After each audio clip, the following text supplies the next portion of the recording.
ao Trends News Talks. Eu sou Charlie Schweitzer, inaugurando essa série comigo aqui dentro do Trends News Talks. E hoje, para falar de tendências, a gente vai receber um convidado super especial. Ele vive, come, se alimenta, dorme em cima de tendências. Futuro, inovação e tendências é o tripé que rege a vida dessa pessoa. Eu estou falando de Luiz Rasquilha, CEO da Inova Business School. Luiz Rasquilha, seja muito bem-vindo ao Trends News. É um prazer, uma honra dividir essa tela contigo. Muito obrigado. Depois dessa apresentação, fica até difícil a gente saber quando é que começa a conversa. Um prazer estar contigo aqui, mais uma vez, a gente poder trocar essa ideia. Hoje, de casa da minha mãe, em Lisboa, então vocês veem aqui atrás um monte de coisa de mãe que é avó, enfim, então não sei o que vai acontecer, algumas coisas podem estar aqui escondidas. Mas é um grande prazer estar aqui para falar de um tema que nos junta, né? Que nos ligou lá em 2011, 2010, 2011, e que vem com a gente até hoje, né? Cada um sempre olhando com a lente e fazendo essas provocações. É um prazer estar contigo aqui e saber que é o primeiro, como é que é o que você falou, é o primeiro programa e tal, é uma responsabilidade maior, tá? Então,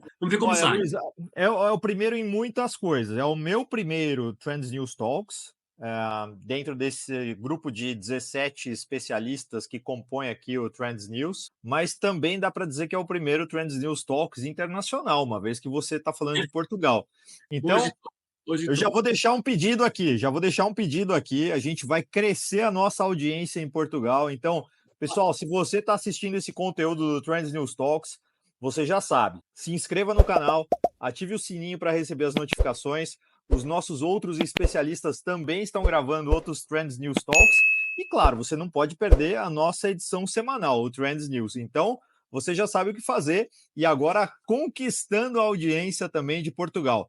Mas, Luiz Rasquilha, para quem ainda não te conhece, quem é Luiz Rasquilha? Muito bem. Luiz Rasquilha é um português de Lisboa, nascido em Lisboa há quase 49 anos, que mora no Brasil desde 2011, na verdade 2010, mas com uma mudança mais oficial em 2011, então com 14 anos de Brasil. Hoje, por uma força de questão familiar, me dividi entre Lisboa entre Portugal e o Brasil. Estou agora em Portugal, amanhã estou indo para São Paulo para uma reunião de conselho, depois volto, enfim, estou neste bate e volta. Sou cofundador e sou CEO da Inova, um ecossistema dedicado, como o Charles falou na apresentação, aos temas de tendências. Eu diria que hoje somos uma das maiores empresas do mundo em pesquisa de tendências, de cenários de tendência em futuro, com um foco muito grande para inovação, para estratégia. Sou professor convidado na FIA, na Fundação Cabral, no Einstein, na Exalc, na USP, onde vou levando um pouquinho deste conteúdo de cenários de tendências, de uma mega e maravilhosa estrutura que me ajuda e me acompanha enquanto profissional. Sou casado com a Viviane, sou pai do Luiz Guilherme, que vai fazer 8 anos, tenho Blue, que é o nosso estudo de 2 quilos, faço coleção de relógios, de tênis, de Hot Wheels com o Guilherme também. Acho que é isso. De certa forma, acho que é esse aí que discute o tema das tendências desde 2008 e que tenta participar com pessoas como o Charles nesta tentativa de transformar um pouquinho a visão da gestão e a forma como a gestão hoje é tratada, utilizando as tendências como capacidade de usar esse conteúdo para melhorar a tomada de decisão. Acho que basicamente é isso. Enfim, à medida que a conversa foi evoluindo, vamos vendo que mais coisas vamos trazer. Perfeito. Sou fã do Sporting, já se fala em Portugal Sporting, que por sinal ontem ganhou de 8-0, foi uma coisa um pouco vista, mas é isso. Muito bom. Luiz Rasquilha, eu queria começar fazendo o seguinte, eu queria começar dando a oportunidade de você colocar todo mundo na mesma página. Muito se fala em macro tendências, micro tendências, tendências específicas, futuro, etc. De que forma a gente pode trazer isso para um conceito bastante palatável, democratizado, acessível, para que todo mundo entenda quais são as diferenças e o que é importante a gente observar em cada um dos tipos que existem? Perfeito. A gente tem falado muito em futuro, e quando se fala em futuro, se fala conceitualmente em perspectiva e foresight. Não vou entrar no detalhe, porque são coisas muito específicas, mas o que é futuro? É trabalhar cenários. O que são cenários? São acontecimentos que têm um grau de probabilidade de acontecer ou não. Então, quando se fala em cenários, futuro, prospectiva e foresight, falamos de acontecimentos que podem se materializar no curto, no médio ou no longo prazo. E eu sempre falo aí, nós partimos de uma folha branca. Ou seja, eu coloco na mesa e digo, ó, vamos discutir e tentar encontrar, com coleta de informação, com discussão com pessoas especialistas, o que for, o que são os cenários do que pode acontecer. Seja no mundo, seja no meu negócio, ou no meu país, ou na minha cidade, ou na minha empresa. E nós hoje fazemos isso para muitas empresas, ajudando a mapear os cenários do negócio deles. Esse é o território de futuro. O território das tendências vem na sequência. O que é uma tendência? É uma alteração, é uma transformação que tem o poder de influenciar o comportamento das pessoas e a dinâmica do negócio. E nós classificamos as tendências em 4 blocos. Mega tendências, que apontam para 10 anos ou mais. Então, tipo, exemplo, envelhecimento. Nós estamos durando mais tempo. É uma mega trend, é uma mega tendência, é algo que é supra-ser humano. O segundo bloco são as tendências comportamentais, ou seja, aquilo que o ser humano adota no seu comportamento a responder a uma mega. Ou seja, se estamos envelhecendo, eu vou me cuidar, eu vou me alimentar melhor, eu vou mudar o meu comportamento para ter um envelhecimento mais saudável, porque eu sei que eu não vou viver 68, mas vou viver 93. Por quê? Porque o envelhecimento está acontecendo. E o terceiro bloco são as tendências de negócio, aquilo que as empresas não podem deixar de olhar quando entendem que há movimentos acontecendo. Então, o exemplo do envelhecimento. A mega tendência é o envelhecimento. A tendência comportamental é eu me alimentar e cuidar da saúde para envelhecer com mais qualidade. A tendência de negócio, por exemplo, é a empresa reequacionar a estrutura, o design do seu escritório para acomodar as pessoas com mais idade e que talvez tenham que ter uma outra ergonomia na cadeira ou uma outra função, se for uma fábrica, por exemplo, em vez de estar na linha de fábrica apertando o parafuso, pode estar numa outra linha supervisionando o trabalho que está sendo colocado fora. Esses são os 3 grandes, o tripé, como eu chamo, mega tendência, 10 anos ou mais, comportamental 3 a 5 anos, negócio até 2 anos. Fruto da pandemia, a gente incorporou as tendências emergentes, ou seja, coisa que pela velocidade e pela dinâmica do mundo, acontecem, por exemplo, novos modelos de trabalho. Pré-pandemia, se falava em home office, sim, mas se falava numa distância mais longe. Com a pandemia, isso veio para mais perto e todos nós, de cada um do seu jeito, experimentou um pouquinho disso. E o grande desafio das tendências é encontrar as tendências específicas, ou seja, aquilo que tem a ver com o teu negócio. Ou seja, eu estou numa escola, quais são as tendências? A educação lifelong learning é uma trend, é uma tendência, a educação ao longo da vida. Mas para a minha escola, a Inova Business School, quais devem ser as tendências de educação que eu devo considerar para o meu negócio? Inova, que pode ser diferente de qualquer outra escola, e não é melhor nem é pior, é só diferente. Então, quando falamos em futuro, falamos em perspectiva sites, que embasa a discussão de cenários. Quando falamos em tendências, falamos nas transformações que impactam o comportamento das pessoas e dos negócios. Por isso é que se fala em futuro, cenários e tendências, porque tudo isso anda junto, naturalmente, embora possa trabalhar só tendências ou só cenários, mas normalmente nós começamos por tentar perspectivar o que são os cenários para depois enquadrar ou tentar enquadrar quais são as tendências mais relevantes para o meu negócio. Então, não sei se dei o primeiro alinhamento. É um tema novo, tá? Tema recente na gestão. Estamos falando de um tema que tem algo em torno de 20 anos, no início do século, não é mais do que isso, tá? Que está na pauta e que a gente precisa, enfim, tentar maximizar. Ô Luiz, e aí antes da gente entrar agora nas tendências, né, o nosso talk hoje aqui é Trends for Business, né, então antes da gente entrar especificamente no Trends for Business, eu acho que vale a pena a gente reforçar aqui um conceito importante sobre a diferença entre tendência e moda. Perfeito. Porque a gente escuta, né, assim, a palavra tendência, ela acaba virando uma palavra massificada e as pessoas, de uma certa forma, usam para se referir, por exemplo, nossa, paleta mexicana agora é uma tendência, né? Não é bem uma tendência, né?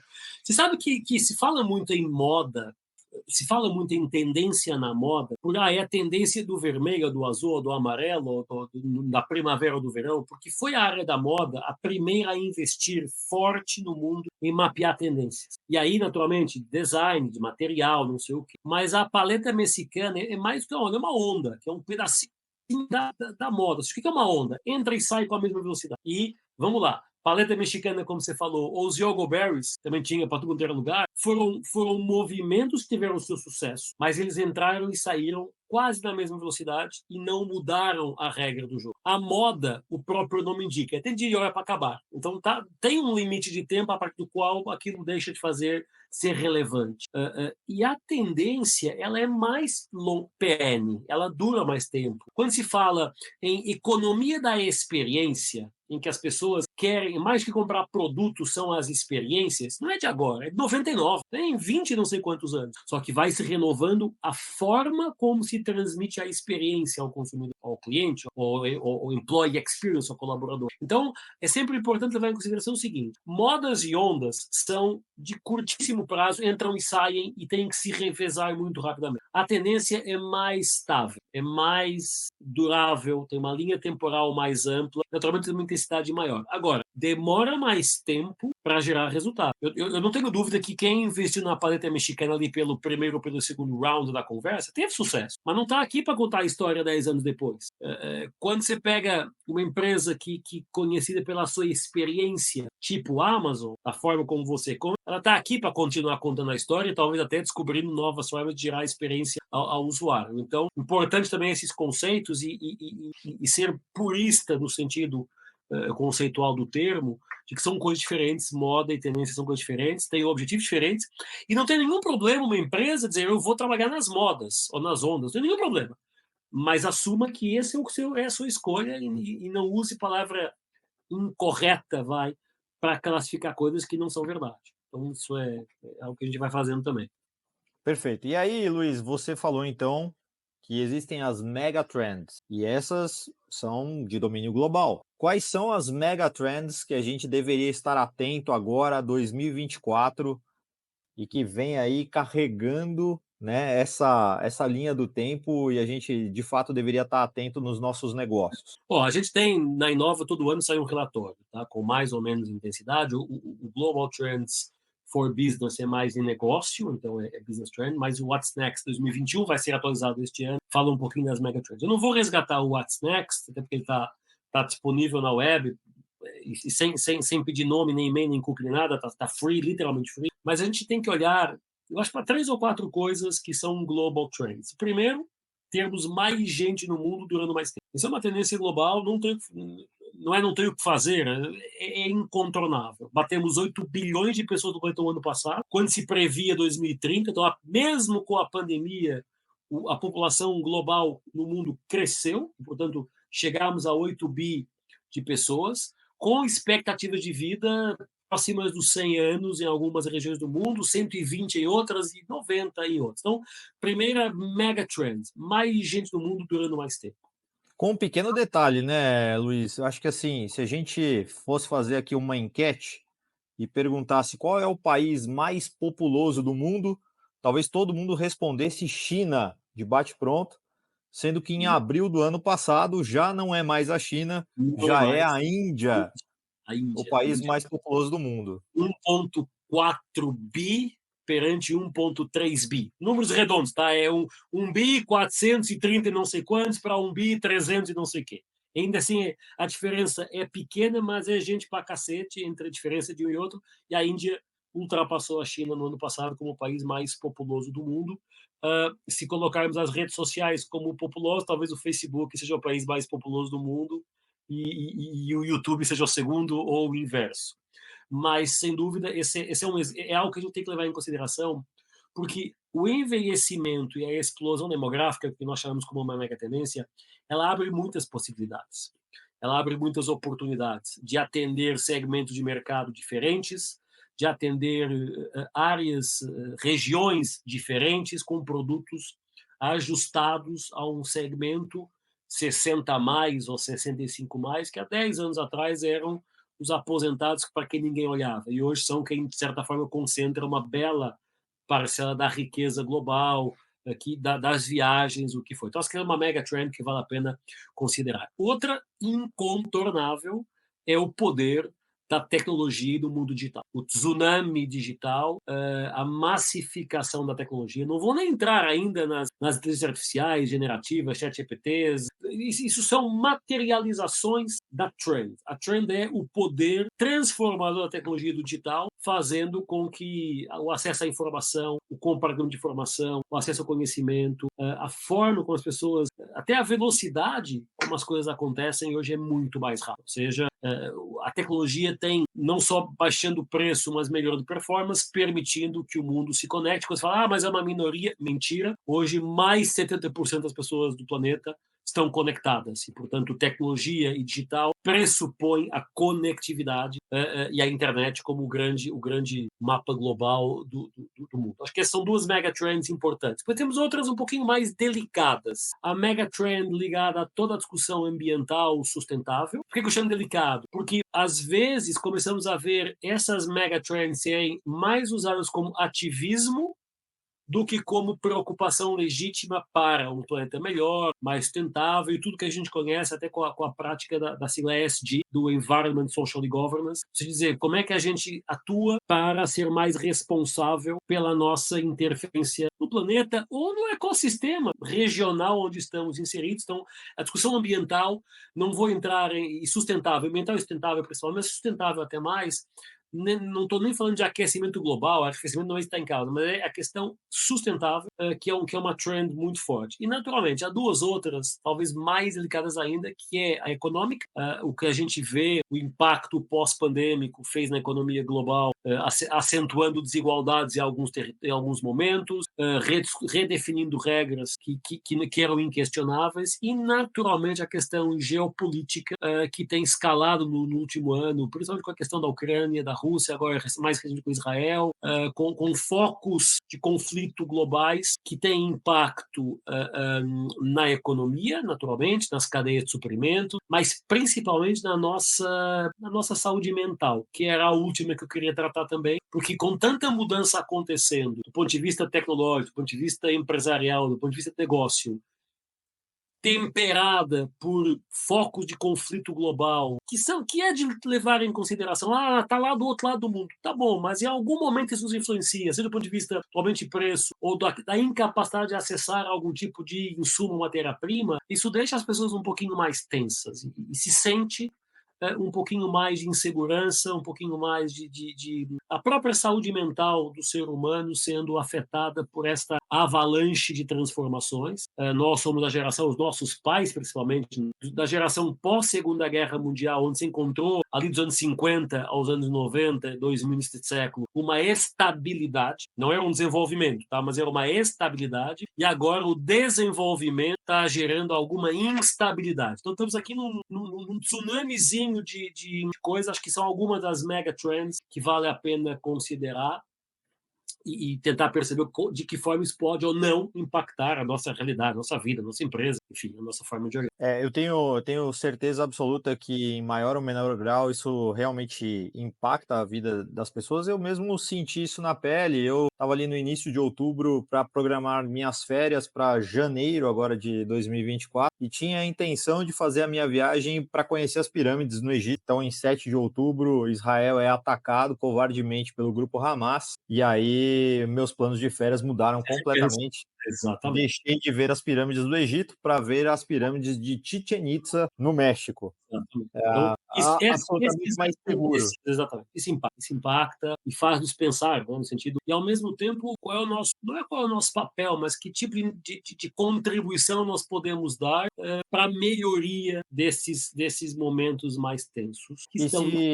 E se meu colega, meu xará, Charles Betito, estivesse aqui, estaria, obviamente, colocando aqui as questões que afetam, obviamente, o nosso psicológico dentro de um cenário como esse. De insegurança, de tudo isso, e como a gente pode voltar a ter o equilíbrio, né, da nossa vida em relação a isso. Mas aí, Rasquilha, transportando das mega tendências, então, para agora tendências mais ali comportamentais, né, como você falou, segundo nível, né, quais são as tendências comportamentais que a gente deve, de fato, observar e estar atento aí dentro de 2024, à luz dessas tendências globais que você falou? Olha, há algumas preocupações que são necessárias colocar, e eu coloco preocupação porque elas, na verdade, impactam cada um de nós. Eu falei um pouquinho já da questão da saúde mental, mas vou abrir mais além para a saúde e bem-estar, o comportamento humano, a busca de equilíbrio. Você falou muito bem, a busca de equilíbrio, para lidar com tudo isso. A gente viu muito isso no pós-pandemia, executivos dizendo, cara, eu vou trabalhar remoto 3 vezes por semana e vou morar no interior para não estar no meio da confusão,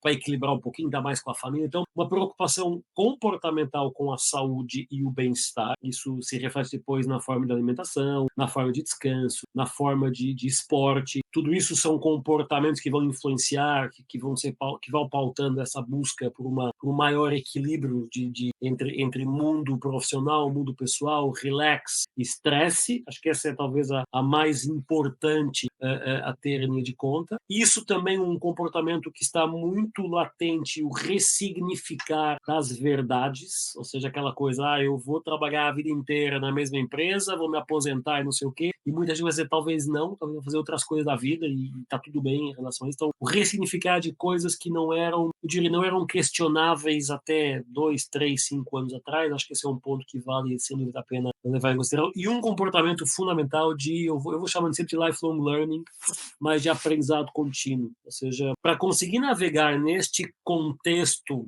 e a gente hoje fala muito em contextos, e o contexto pós-taylorista, então já chegaremos lá no business daqui a pouco, as pessoas têm que continuar ou têm que intensificar a sua formação. Não é porque eu tenho uma escola, não tem a ver com isso, mas é porque a gente vê que com tanta coisa acontecendo tão rápido, se a gente não continuar estudando, somos ultrapassados muito num clique. E por muito bons que a gente possa ser, muito preparado, o que for, em algum momento, se não tivermos uma lente permanente de um comportamento de maior curiosidade, de maior aprendizado permanente, a gente vai ser ultrapassado, porque tem alguém que anda mais rápido, tem alguém mais novo com mais energia, tem alguém que já domina a tecnologia de outro jeito, e acho que essa é um comportamento também importante. E uma coisa que saiu do pós-pandemia, e que eu acho que esse é de valorizar a questão, eu chamo de humanismo e solidariedade, ou seja, uma maior preocupação com o outro. E esse outro pode ser o teu filho, pode ser o teu vizinho, pode ser o teu pai ou a tua mãe, desconhecido, o quão prolifera aí pelo mundo digital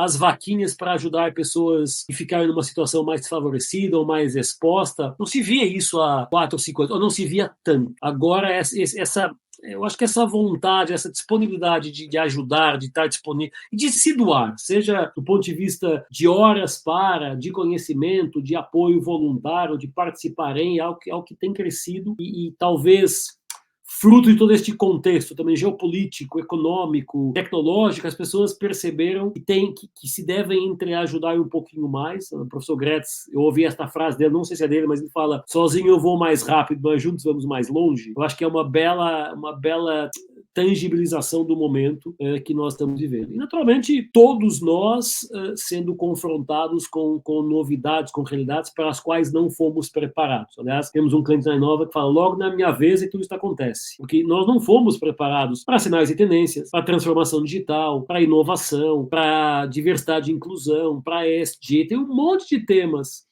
que estão para liderança compartilhada. Logo na minha vez que eu chego a líder, que eu tenho que compartilhar com os outros. Cara, mas me disseram que eu tinha que fazer o que o chefe manda para poder ser chefe. Quando eu sou chefe, tenho que compartilhar. Então, há um monte de temas que nós não fomos preparados, nós não estudamos esses temas na faculdade, e ao longo das nossas carreiras também não foram temas muito tratados. E agora, como líderes, os mais outros líderes, estamos sendo chamados a dizer, como é que você vai liderar pela colaboração? Puta, cara, mas eu aprendi que como eu cheguei lá no número 1 ou número 2, eu sei tudo. Não sabe, cara. Cada vez, quanto mais em cima, menos a gente sabe. Então, é um monte de realidades novas que também desafiam um pouquinho o nosso intelecto, desafiam um pouquinho o ser humano a se reinventar e a estudar o tempo inteiro. Acho que é um comportamento que vale a pena trazer também para a conversa. Eu adoro essa forma como você colocou, né, do justo na minha vez, etc. E eu acabo usando do seguinte artifício também, né? Eu concordo muito com isso e acho que quando a gente começa a criticar demais a próxima geração,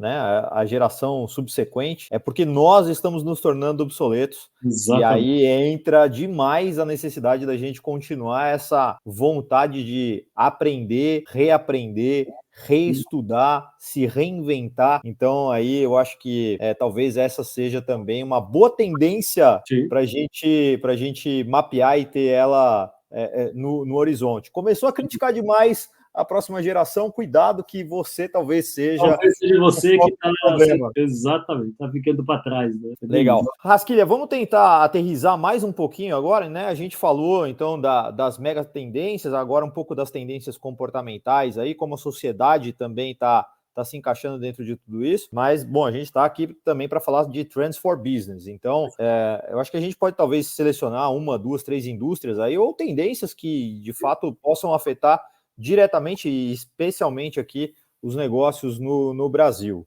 O que você tem para contar para a gente aí nesse 2024? Eu queria chamar a atenção para... Eu vou escolher 3, tá? São 15 que a gente mapeou em 5 Global Trends, 10 Trends for Business. Eu vou escolher 3, por razões diferentes, mas todas elas interconectadas. A primeira eu chamo de era pós-taylorismo. O que é a era pós-taylorismo? O que é o taylorismo? Vamos começar por aí.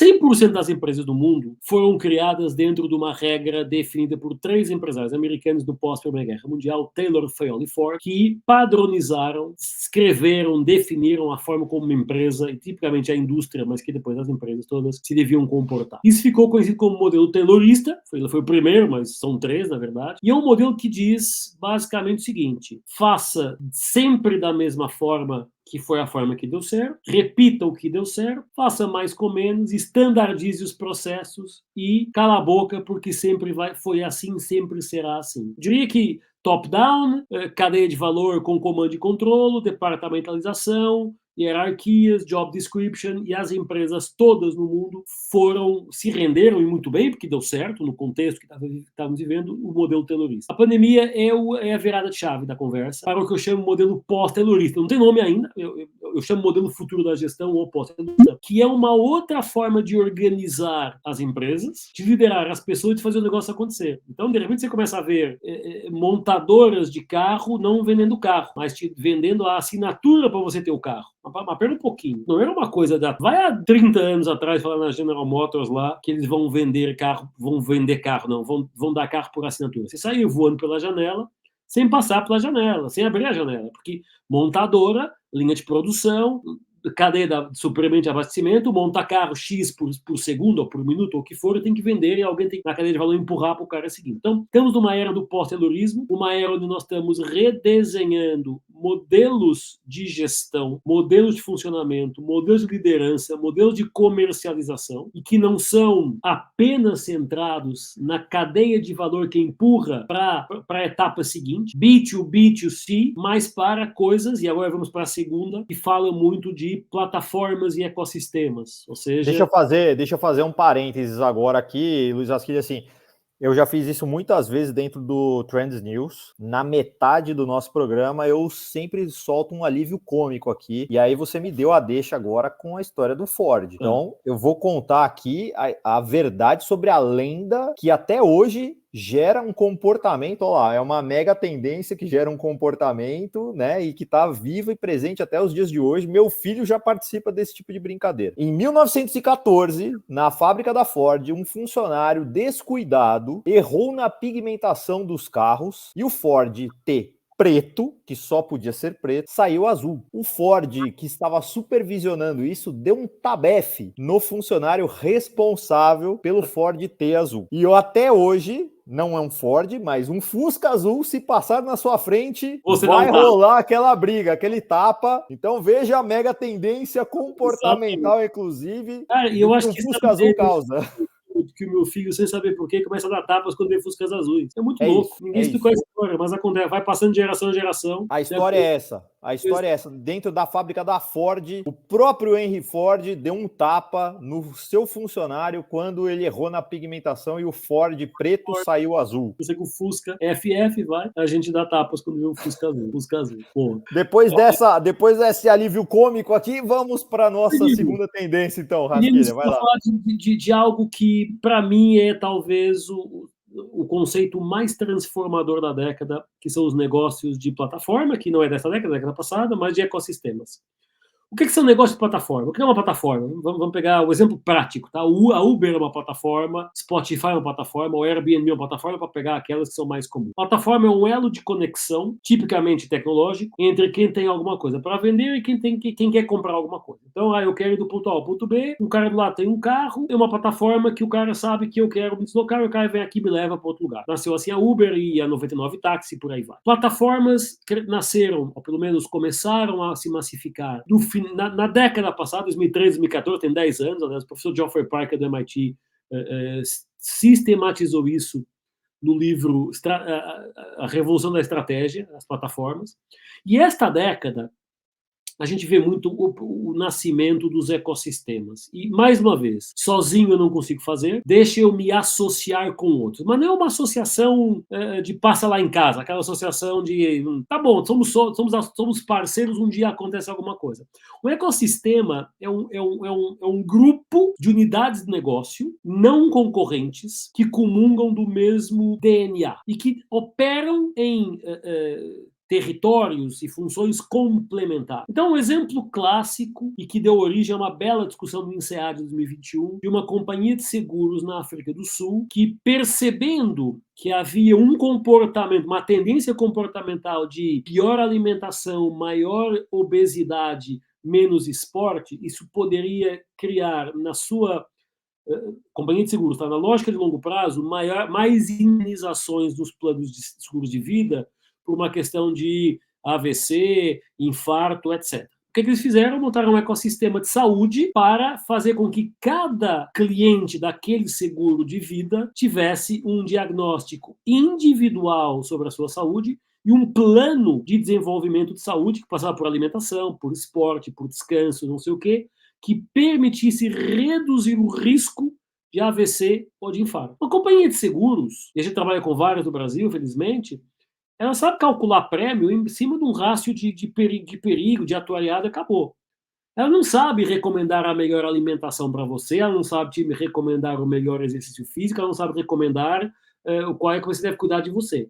Então, o que elas fizeram? Montaram um ecossistema, personal trainers, nutricionistas, psicólogos, para dizer, olha, você, Charles, você tem esta estrutura de saúde, se você fizer isso, você vai melhorar a tua qualidade de vida e vai permitir que eu baixe o prêmio do teu seguro para você pagar menos, porque o risco é menor. Então, os ecossistemas, eles começam, temos vários, tá, já acontecendo, a olhar para dizer, como é que eu tendo o cliente no meio, eu consigo dar a ele várias coisas. Me permitam 10 segundos de publicidade do ecossistema Inova. O que é Inova? O que é o ecossistema Inova hoje? São 8 unidades de negócio complementares para prover ao cliente soluções em várias áreas, pesquisa, consultoria, educação, mentoria, advising, na área de futuro, tendências e estratégia de inovação. Então, nós começamos, a gente se conheceu lá em 2010 como basicamente uma empresa de pesquisa de tendências. Hoje também temos a rede de advisors, também temos, além da pesquisa, também temos a educação, temos a consultoria. Olha, você empresa que quer saber sobre o futuro, você pode fazer comigo a pesquisa, pode fazer comigo o treinamento dos teus executivos, pode fazer comigo a decisão estratégica, a formação estratégica, pode fazer comigo a mentoria e o advice do teu negócio, no ecossistema. Então, o caminho de plataformas e ecossistemas também vão desmontar um pouquinho o modelo taylorista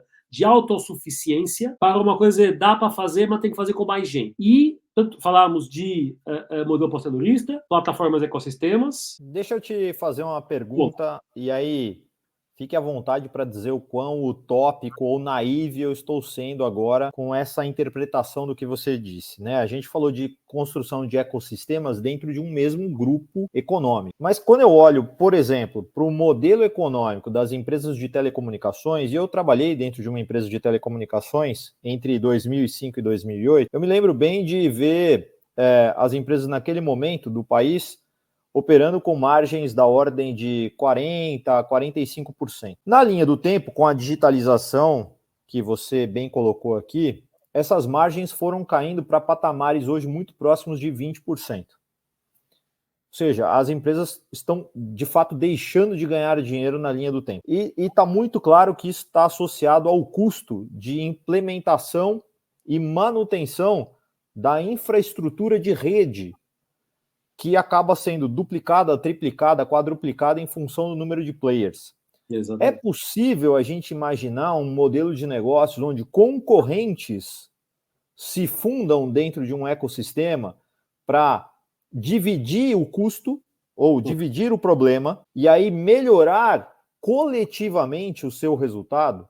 Ou a Sim. gente está dentro de um universo onde ganha aquele que matar o mais fraco? Não, há um conceito já chamado de frenemies. Friends and enemies, que é exatamente isso. Concorrentes que colocam de lado os seus egos, porque às vezes é uma questão puramente de ego e não mais do que isso, e colaboram juntos para, por exemplo, dividir uma rede, uma fibra ótica, que em vez de colocar 3 lá, podemos fazer uma só e todo mundo se beneficia disso. Ou usar a mesma rede de distribuição de medicamentos, 3 fábricas de medicamentos, usar a mesma empresa de logística para fazer distribuição no mesmo caminhão. É possível, já existe. Aí há uma... Por que não prolifera tanto? Porque a gestão das empresas é formada, a cabeça, a mentalidade dos gestores é terrorista. A autossuficiência protege tudo, eu cuido de tudo. À medida que a nova geração chega e começa a praticar mais a colaboração, mais a concorrência, que é a competição, a colaboração de concorrentes e os frenemies, a gente começa a ver mais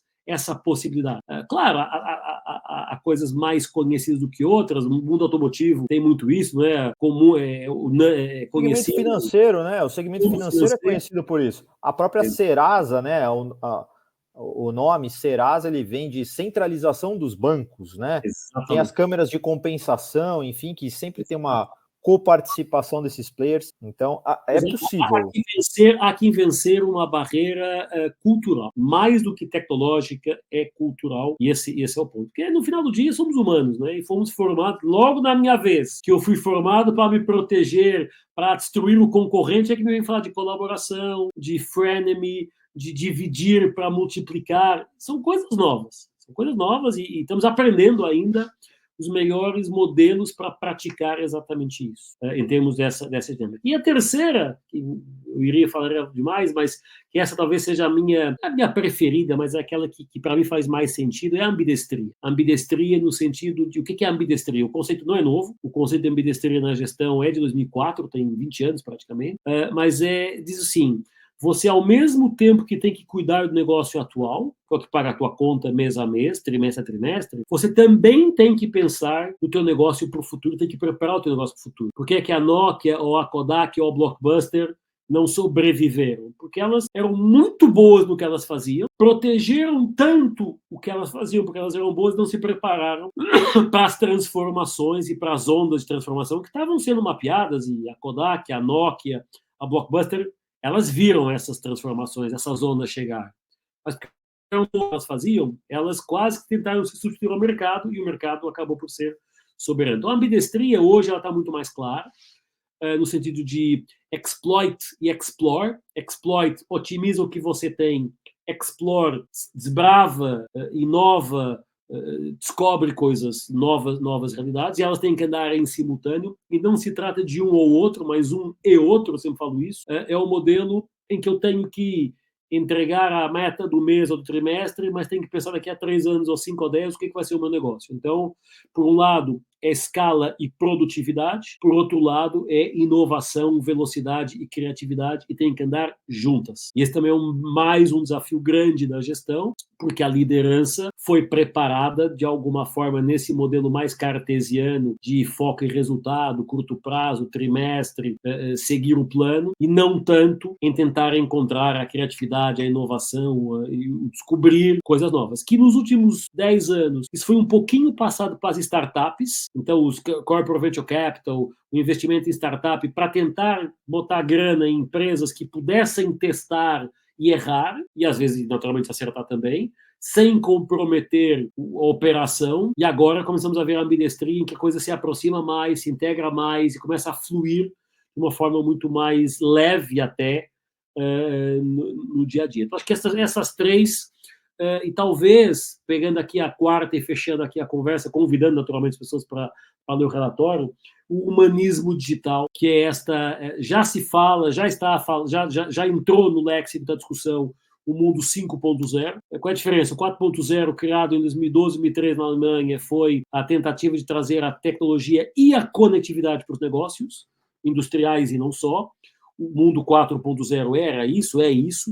O 5.0 é uma maior, eu não vou dizer integração, porque a palavra é muito forte, mas uma maior aproximação entre humanos e máquinas. Não substituindo uns aos outros, mas se complementando para resolver juntos problemas mais amplos do que apenas um robô botando parafuso numa chapa de metal para grudar ela numa outra coisa qualquer. Então, este humanismo digital em que a tecnologia não substitui o ser humano, mas substitui funções operacionais, também obriga ao lifelong learning do ser humano, que precisa deixar de implementar ou operacionalizar coisas para começar a pensar em coisas. É algo que também está muito, muito interessante. A inteligência artificial tem levantado bastantes polêmicas, o ChatGPT, generativa, o quanto isso substitui ou não o ser humano. Eu tenho sempre falado que isso são bons complementos do ser humano, e os seres humanos que vão ser substituídos serão aqueles que não querem se adaptar ou não querem se reinventar, independente da intensidade, em relação ao que está acontecendo. Então, acho que tem outras coisas, naturalmente, tem poder de inovação, tem a governança muito forte também agora, as lógicas de governança, questão sustentável e a questão do ESG e da liderança, enfim, tem coisas acontecendo e, sem dúvida, cada vez mais coisas a gente vai identificando, porque mais gente testando, mais gente criando, naturalmente, mais gente estatisticamente tem problema de acertar. Rasquilha, a gente tem um colega aqui no Trends News que gosta sempre de dar algumas dicas de entretenimento relacionado aos temas que a gente vai cobrindo aqui. Então, eu vou começar dando uma dica aqui, depois você fica à vontade também para dar uma boa dica do que a gente pode assistir do ponto de vista de tendências aí em cinema, séries, etc. Mas eu recentemente assisti ao filme Blackberry. Blackberry, eu não quero dar spoilers aqui, mas a gente está olhando pelo retrovisor o que aconteceu do ponto de vista de tendências. Então, mais ou menos as pessoas sabem o que aconteceu com BlackBerry, mas o filme está extremamente bem produzido e eu acho que reflete bastante esse comportamento que você deixou bem claro, né? Justo na minha vez, etc. Eu acho que fica aqui uma recomendação. Se Alexandre Uehara estivesse aqui, ele certamente estaria dando algum tipo de recomendação nesse sentido. E aí eu vou te deixar à vontade para falar também uma, Luiz, e depois eu vou fazer uma pegadinha com você aqui. Porque agora eu quero falar de tendências ligadas aos games. Opa. Que é sempre uma indústria que eu tento aqui cobrir, porque ela é, de fato, na minha opinião, pelo menos trendsetter. Sim, total. Os gamings, a indústria de gaming, sem dúvida, ela padroniza bastante movimentos e inaugura coisas. Acho que você pegou o BlackBerry como um excelente filme. Há uma série que, não sendo nova, continua muito atual, que é o Black Mirror. Black Mirror, eu não recomendo maratonas, porque transtorna um pouquinho a nossa cabeça, tudo aquilo foi em maratona, mas a gente vê no Black Mirror naturalmente, com a questão hollywoodesca do show-off, mas muitas das coisas que estão acontecendo que vem pela frente. Hoje saiu a primeira notícia de que a empresa do Elon Musk, a Neuralink, implantou o primeiro chip no cérebro humano. Não é mais no porco, já está no humano, o porco há 2 anos já está no humano. Portanto, já se prevê que nesta década a gente possa tratar, por exemplo, depressão e trauma com implante de memória e não mais com o medicamento tradicional como a gente o trata. Então, uma coisa que não é ficção científica, é o que a gente começa a ver a se materializar. Então, um exemplo de Black Mirror é interessante, eu acho que vale a pena. Hoje, diferente de 2008, quando eu comecei esta conversa, hoje há muita informação de grande qualidade free. Seja isso em TED Talks, seja isso em filmes como Blackberry ou a série Black Mirror, seja em livros, seja em white paper, seja o que for. Não falta informação hoje de muito boa qualidade para quem quiser se manter atualizado com esta conversa. O grande desafio é encontrar agenda, porque todos sabemos como é que é o nosso dia a dia, né? Esse é o desafio. E apesar da tecnologia ter sido inventada na essência para nos dar mais tempo livre, eu não conheço ninguém que, conectado, como nós vivemos dia a dia, tenha mais tempo livre para fazer outras coisas. Então, há aqui um paradoxo interessante que vale a pena ser estudado por quem sabe estudar esse tema, que não sou eu. Mas, sem dúvida, eu acho que há muito conteúdo hoje disponível, free, das grandes multinacionais de consultoria, das grandes universidades, muitos autores de belíssima qualidade. Os da Inova também recomendo vivamente que sigam, e que, naturalmente, você é um deles, que tem um livro também nesse tema de transformação digital, inovação e tal. Há muita coisa. Hoje, ao contrário de 2008, quando eu comecei a conversa, e o Carl Rod lá nos anos 90, não havia tanta informação. Hoje há muita informação. O grande desafio é transformar essa informação em conhecimento e aplicável ao negócio, à nossa vida, ou o que for. Mas a dica é desenvolver um pouquinho mais de curiosidade sobre estes temas. Eu acho que isso é primeiro layer para começarmos a ter mais efetividade na busca de informação. Boa, e eu vou dar uma dica aqui para quem nunca assistiu Black Mirror, ou para quem talvez tenha assistido o primeiro episódio da primeira temporada e tenha parado por aí. Black Mirror não é uma série que os episódios são ligados. Então, o segundo episódio é um episódio completamente diferente, com outras personagens, outra temática, sempre envolvendo alguma tecnologia emergente, olhando para o futuro de uma forma distópica. Então, a minha recomendação para quem nunca assistiu é não assista o primeiro episódio da temporada. Pule esse é muito chocante. Vai por mim, vai para o segundo episódio, assista, você vai se divertir, vai ter horas de bons entretenimentos lá, e pode assistir na ordem, na sequência que você quiser. Realmente é uma série, do ponto de vista de uso da tecnologia de forma distópica, bastante interessante. Agora, Rasquilha, olha só o que eu quero falar com você sobre a indústria de games aqui. Eu quero ver se você apoia. Você já começou apoiando aqui, mas quero ver se você apoia. Web3 nasce em 2014. Esse termo foi cunhado em 2014. Só que em 2012 nasceu um game da Activision chamado Skylanders Giants. E aí olha a beleza dessa história, né? O game setando a tendência de uma certa forma. Na Web 1.0 a gente tinha o famoso broadcast, né? A web era como a televisão. Você tinha os sites, você acessava e lia o conteúdo. Na Web 2.0 criou-se ali o conceito de praças públicas, né? O Facebook é uma praça pública, o Twitter é outra praça pública, e assim vai. E aí você, dentro dessa praça pública, você consegue interagir, você também consegue criar conteúdo dentro dessa praça pública. No conceito da Web 3.0, você se torna dono, proprietário de ativos digitais. Skylanders Giants chega para ser talvez o primeiro jogo multiplataforma. Você não precisava jogar ele no Xbox ou no PlayStation ou no PC, etc. Você conseguia portar, inclusive, a evolução do seu jogo de uma plataforma para outra. Significava dizer que, se você jogasse de forma individual na sua casa, quando você fosse na casa de um amigo ou de um primo, etc., você conseguia portar a evolução do seu personagem para jogar junto com essa outra pessoa. Então você se tornava dono, proprietário deste ativo digital que carregava a sua evolução dentro do jogo, que está totalmente alinhado com Web3, 2 anos antes do conceito ser usado pelo fundador do Ethereum. E aí, a gente mais para frente chega a uma tendência que eu trouxe aqui dentro do Trends News, em 2023, da Samsung, falando que ia atualizar todas as TVs a partir de 2020 para permitir que jogos em nuvem pudessem ser jogados diretamente na televisão. A gente está vendo, de fato, a desmaterialização dos hardwares à luz de tudo isso que está acontecendo? Sem dúvida. Estamos vendo, sim. Podemos ver isso em vários lugares. A minha cobaia lá em casa é o Luiz Guilherme, como vai fazer 8 anos agora, e o Gui, além do Minecraft, que é o jogo de eleição dele, onde a gente joga, ele no iPad dele, eu no meu, e a gente joga no mesmo mundo, e podemos construir coisas juntos e fazer coisas juntos, e ele pode, depois ele sai, eu posso ficar no mundo sozinho, ele volta. Essa desmaterialização, jogar isso no celular, posso jogar isso na Xbox, posso jogar isso no computador, posso jogar isso no iPad. Entrando com a minha password no Minecraft, eu consigo acessar os mundos que eu tenho. Eu tenho 2 ou 3, porque com ele tem 50. Ele com os amiguinhos, com não sei o que da escola, com o vizinho, com não sei o que mais. Então, sem dúvida, isso está na hora do dia.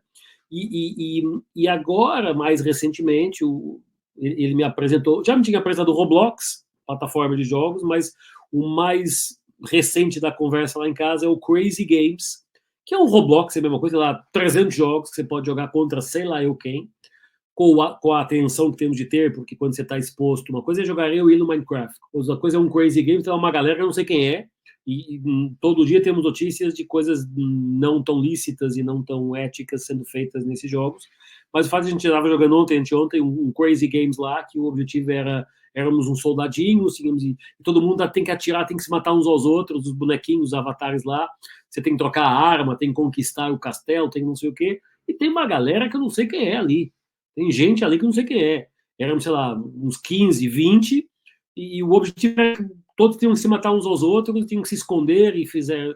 Então, eu não precisei comprar o jogo, não precisei. Lá no nosso tempo do Spectrum 48K tinha a fita cassete, depois no desktop veio a disquete, depois a gente comprava o jogo e baixava. Hoje eu acesso uma cloud, sei lá onde é que ela está, e eu jogo. E jogo eu com ele, eu sozinho, eu com uma galera que eu não sei quem é. Para onde é que isso irá agora com a questão de imersão, de jogos imersivos, de realidade aumentada e tal, a coisa vai ser interessante de acompanhar em termos de evolução. Que legal. Esse foi Luiz Rasquilha, CEO da Inova Business School, do ecossistema Inova, falando um pouquinho aqui com a gente sobre tendências para negócios, e obviamente que eu não podia terminar esse programa sem fazer essas considerações sobre o mundo dos games, como o Renato Grau sempre faz questão de me chamar dentro do Trends News. E aí, para finalizar, Luiz Rasquilha, a palavra é sua, mas antes eu vou deixar um recado aqui para nossa audiência do Brasil e de Portugal. Lembre-se, ative o sininho, se inscreva no canal e siga o Trends News nas redes. Sempre a gente vai ter conteúdo de qualidade e especialistas como o Luiz Rasquilha eu tive o prazer de receber e conversar com ele aqui hoje. Rasquilha, suas considerações finais, muito obrigado por estar com a gente.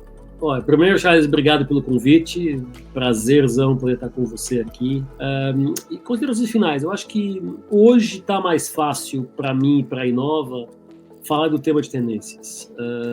Eu acho que o mundo se começou a se render, o mundo da gestão, de uma forma geral, começou a se render à evidência da transformação e à importância de usar o trends, a análise de tendência, de cenário, de futuro, como um ingrediente. Não é o único, naturalmente, não é a fórmula mágica que vai resolver os problemas, mas é um ingrediente muito competente para reduzir a ambiguidade e incerteza face ao futuro dos nossos negócios. Então, acho que a minha consideração finais, primeiro, olhar para este tema não como uma coisa estranha, etérea, de uns malucos que tinham lá uma bola de cristal, há metodologias cientificamente comprovadas de que, de fato, é possível, sim, mapear, identificar movimentos de futuro, e usar isso como mais um ingrediente para a discussão estratégica, mais um ingrediente para a discussão da empresa, e talvez mais um ingrediente para cada um de nós, como seres humanos e como profissionais, ser, no limite, melhores seres humanos e melhores profissionais, mais atentos ao que está acontecendo, sem ser pego de surpresa. Eu acho que hoje só é pego de surpresa quem está distraído. E como diz Marcelo, meu sócio,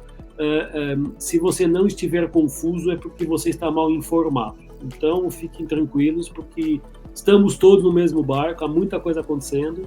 Eu acho que a grande recomendação é arrume tempo na agenda para começar a pensar, a ler, a aprender mais sobre estes temas, porque eles são, de fato, fundamentais para as empresas que querem continuar tendo sucesso e para aquelas que não querem ser pegas num tsunami que, de repente, nos pode levar para água abaixo. Esse foi o Trends News Talks. A gente se vê por aí. Tchau!